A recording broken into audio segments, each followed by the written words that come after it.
xisbiga aayaha shacabka Soomaaliyeed oo kamid ah axsaabta siyaasadeed ee dalka ka jira ayaa ah xisbigii ugu horeeyay ee ka hadla xaaladda Sheekh Mukhtaar Robow Abu Mansuur oo xaaladiisa caafimaad ay tahay mid aad u liidato kadib markii uu waraysi gaar siiyay mid kamid ah warbaahinada ku yaala magaalada Muqdisho. xubnaha xisbiga ayaa maanta waxa ay shir ku qabteen magaalada Muqdisho waxayna ka hadleen xaaladda guud ee Sheekh Mukhtaar Robow Abu Mansuur iyaga oo ra'iisul wasaaraha xukuumadda federaalka Soomaaliya ka codsaday in Mukhtaar Robow Abu Mansuur uu helo cadaalad. magalay balandatiyo dhawajar ilaahay dibdhaamo oo magalna sidoo safadawni shaqeeyaan balaana sidii fadaasi adduunyada qobsadana dhawayaal awlaadna dadka hariirto wadankiina difaaca fadeelilay dagaal ma galo korna lambaan dagaal ma galo korna abaara jarto hunguri way diyaana bo dagaal aan baahna tabartayna me saasata lamaadi qof meelka ma qonaytay wala ku sugay way hata xiiliya likilay may suudiya jareena wala liyaab ya laarigi may bajare ilaahay mahad ii shukr leeyahay hadii una enno Soomaali mugumaysado korto Soomaali ma adoonsado korto hayno dhaafay Soomaali ma tarxiil korto horta dhagumadaas oo badatay dhibtaan meel hay oo dhakoy kasto inaha shughul kale in Mukhtaar Robow horiyadiisi dib u soo inta ku shughul kale way ba ka fadaane in mana hornimiisal ila waayo qofku muwaadinka manaha sida manaha gudoomiyaha sheegay am dadkii horey sheegan lan walba Soomaaliya manaha oo wal kasto sugnaad manaha xuquuq leeyahay way bantaan ka sheegay waxa ka jeediyay baahan ka jeediyay qof kasto shughul kale Mansuur Robow horeynimadiisa in hal insha Allah kan waxaan uga kala hadlaynaa dawladda Soomaaliyeed ee federaalka cod dheer iyo cod gaaban gaar ahaan ra'iisul wasaare Maxamed Roble in uu helo Mukhtaar Robow Abu Mansuur inuu cadaalad helo cadaaladuna waa muhiim qof kasta oo Soomaali ah oo shacabka Soomaaliyeed kamid ah oo waa muwaadin wuxuu xaq u leeyahay inuu helo xorriyadiisa waa muqaddas waa shay laga maarmaan ah in la helo muqaddas sida daraadeed waxaan ugu baaqaynaa dawladda Mukhtaar Robow Abu Mansuur inuu cadaalad helo waxaanu adkaynaynaa oo aanu ku celcelinaynaa oo aan marnaba laga gabanaynin in la helo cadaalad iyo sinaan cadaalad ayaa ina deeqda cadaalad ayaa ina dhaqda cadaalad ayaan ku gaari karnaa horumarka aan hiigsanayno cadaalad waxa kamid ah xataa hadalka in runta laga sheego laga leexleexan waxay kamid tahay cadaaladda waxaan giijinaynaa markaas oo aanu si adag uga hadlaynaa cadaaladda si gaar waxaan uga hadlaynaa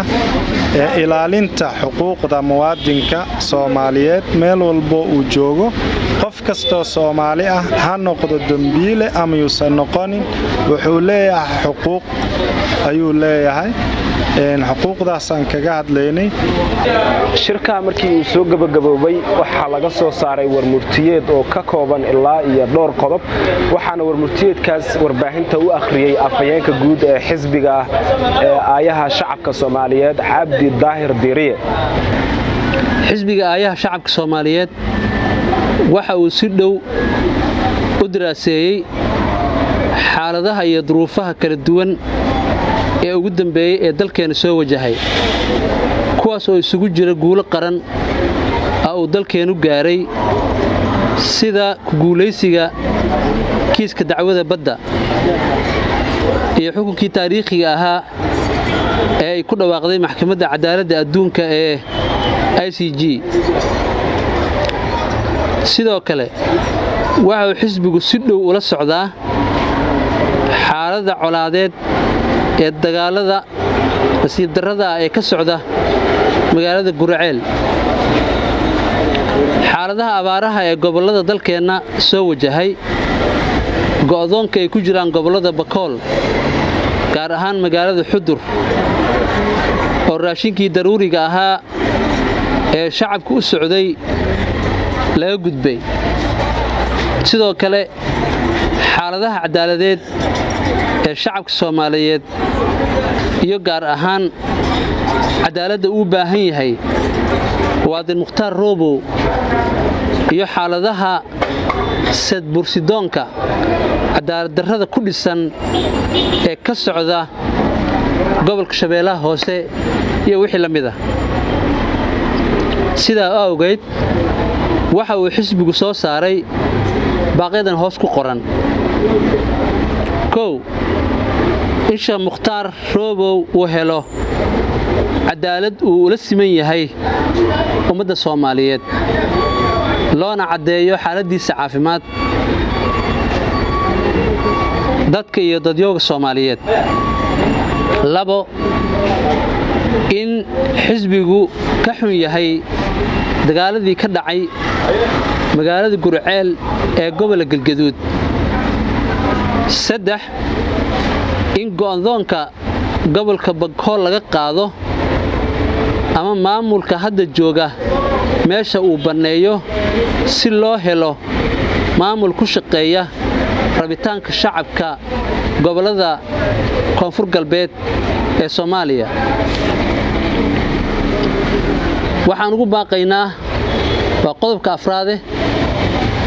maamulka gobolada Koonfureed in aysan dhageysan baaqyada sadbursidoonka ah ee dulmiga ku dhisan ee laga wado gobolka Shabeellaha Hoose isla markaasna in saami qaybsi xaq ah oo cadaalad ku dhisan la siiyo shacabka ka soo jeeda deegaanada Koonfur Galbeed qodobka shanaad in si degdeg ah loo gurmado dadkii abaaruhu ay saameeyeen ee gobolada Soomaaliya gaar ahaan dadkii sida gaarka ah looga soo faquuqay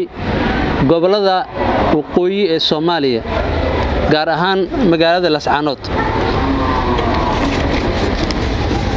in gurmad loo sameeyo dadkii masiibadu ku qabsatay degmada Waajid ee gobolka Bakool in maamulka marka ee duruufaha adag ku shaqeynaya muddada dheer laga daayo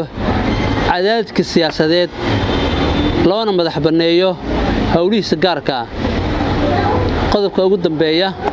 ugu dambeyn xisbiga ayaa shacabka Soomaaliyeed waxa uu ka codsanaya uguna baaqaya shacabka iyo siyaasiyiinta Koonfur Galbeed inay codkooda si muuqda u garab istaagaan Sheekh Mukhtaar Roobow oo ku dhaxanuunsanaya xabsiga loona xiray xaalad siyaasadeed ee ka socotay Koonfur Galbeed sidii uu heli lahaa cadaalad oo ay ugu horeyso nolol xumada iyo caafimaad darrida ku dhaxaysata xabsiga gudihiisa Mukhtaar Cabdi Aadan Ariel TV Muqdisho